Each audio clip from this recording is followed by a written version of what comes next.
za zaposlitev in za zaslužek je danes toliko, kot jih ni bilo še nikoli v zgodovini človeštva.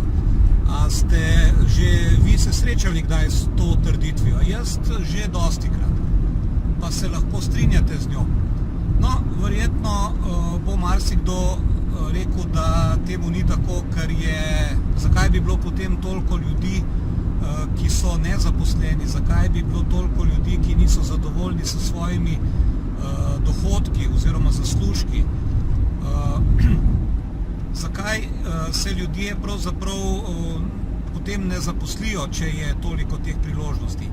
No, najbrž je razlog v tem, da se ljudje zelo težko prilagajamo. V zadnjem času, ko se je pojavil oziroma ko se zelo širi internet oziroma gospodarske dejavnosti povezane z internetom. Ampak dobro, zdaj seveda se tudi zelo veliko ljudi pa loteva nekega dela na internetu, pa večina njih tudi ni uspešna, ne zasluži nič ali skoraj nič. Zdaj, kaj bi bil razlog za to, ne vem, morda ne vprašajo pravih ljudi, kako je treba na internetu delati. Morda ne vprašajo pravih ljudi, kaj pravzaprav je treba delati na internetu. Zakaj to lahko tako trdim? Zato, ker sem jaz, ko sem pred leti začel iskati neke variante o delu oziroma o možnostih za zaslužek, ki bi mi ga omogočal internet, sem se ravno tako srečal z ljudmi, ki so ponujali vse možne in nemožne rešitve in seveda vse rešitve so vedno ponujale ogromno denarja, ogromne zaslužke, ne da bi človek rabil kaj delati, ne da bi človek se rabil prav kaj dosti naučiti o tem. No, seveda z leti oziroma s časoma sem jaz prišel tudi do tega, da sem začel nekako ločevati, kateri ljudje so tisti, od katerih je vredno dobiti neke informacije in katere informacije je potrebno čimprej završiti in pozabiti. No, zdaj v tem času, se pravi tega razvoja interneta, se bo pojavilo tudi kar nekaj poklicev novih, za katere sploh še ne vemo. Na drugi strani pa so nekateri poklici, ki izumirajo. Jaz sem zadnjič objavil na Facebooku eno tako malce izzivajočo izjavo, pač katerih 10 poklicov bo izumrlo v naslednjih 10 letih. Dobil sem kar nekaj odzivov in sicer so se javili ljudje, ki so rekli, da je to bedarija, da te poklici bojo morda izumrli do 3027 ali pa celo 4027, nikakor pa ne do leta 2027. Ne vem, verjetno so bili to ljudje, ki se s temi poklici ukvarjajo in za njih bo ta resnica, ki bo nastala oziroma ki bo nastopila, še toliko bolj boleča. Zdaj, če si sam pogledate mogoče oddajo na Discoveryju, kako so stvari narejene, oziroma How It's Made, je naslov v angleščini, boste lahko videli, koliko je že neke avtomatike, robotizacije in ne vem česa še vse. Če pogledate samo reklamo, mislim, da je za Volkswagen, kako avto parkira sam, tudi s prikolico, brez da vi karkoli držite za krmilo oziroma karkoli naredite, samo date mu program parkiraj s prikolico in avto bo to prikolico parkiral.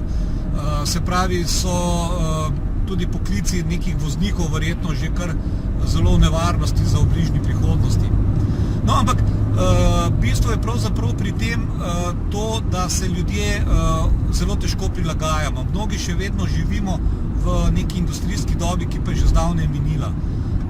V industrijski dobi smo bili tudi navajeni, da smo s šolo pridobili neko izobrazbo, kjer smo se potem v tem poklicu zaposlili, delali celo življenje. Služba, ki je bila pravzaprav potem neka neodtujljiva pravica in vsi so pričakovali, da bojo imeli službo za celo življenje. Tega preprosto ni več. Sej, ali verjamete meni ali ne, poglejte samo malo okrog sebe. Zdaj, ali je to na žalost ali na srečo, ne vem, pač to je prinesel razvoj s sabo.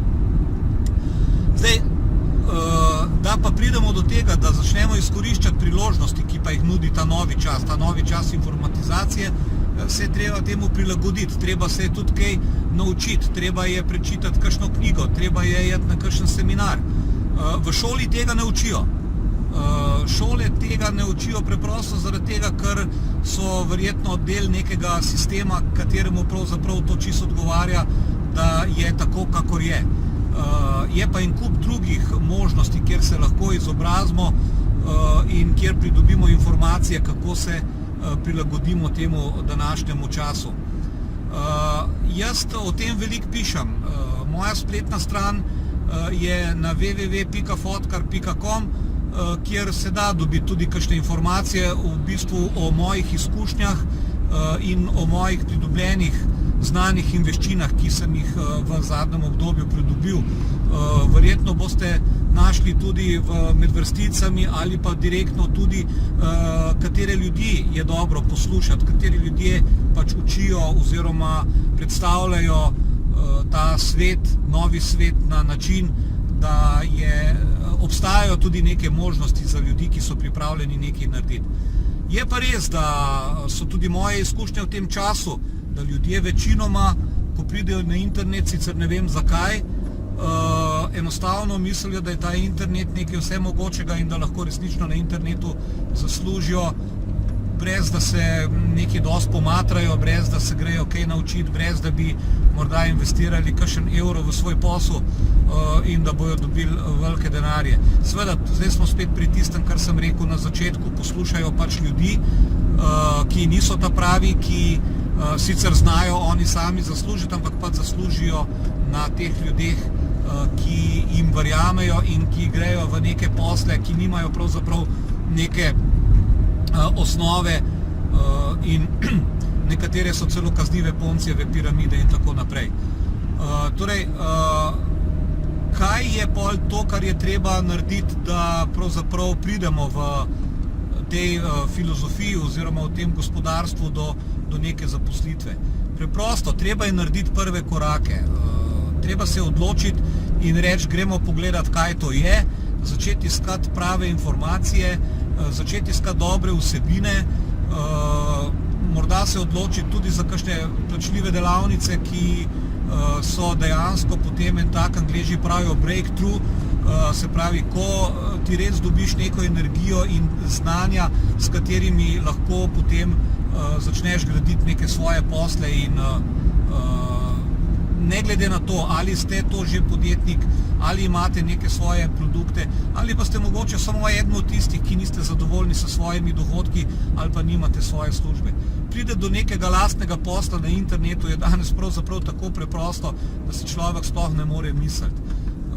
Seveda vsi mislijo, da je to povezano tudi verjetno s kakšnimi zelo velikimi stroški, ampak če se jaz ozrem malce nazaj in če pogledam vse tiste moje vsebine, ki jih nudim na moji spletni strani, lahko rečem, da v bistvu naredite svoj posel na internetu pravzaprav za en drobiž.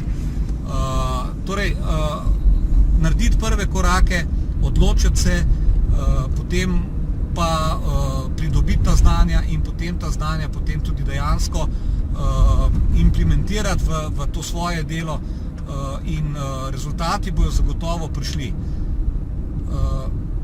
Jaz se ravno kar vračam tudi z ene delavnice, jaz hodim na veliko delavnic in ravno kar se vračam z ene delavnice, ki moram reči, da je bila fantastična in ni mi žal tudi tistega denarja, ki ga dam zato ker vem, da je to vedno vložek v samega sebe, da so to tista znanja in veščine, ki mi jih ne more nihče vzeti, niti davkarija ne ali pa vojska, in da je to tisto bogatstvo, ki ga pridobivam in je več vredno kot ne recimo neka prazna bogatstva, ki jih lahko gledamo vse naokoli sebe.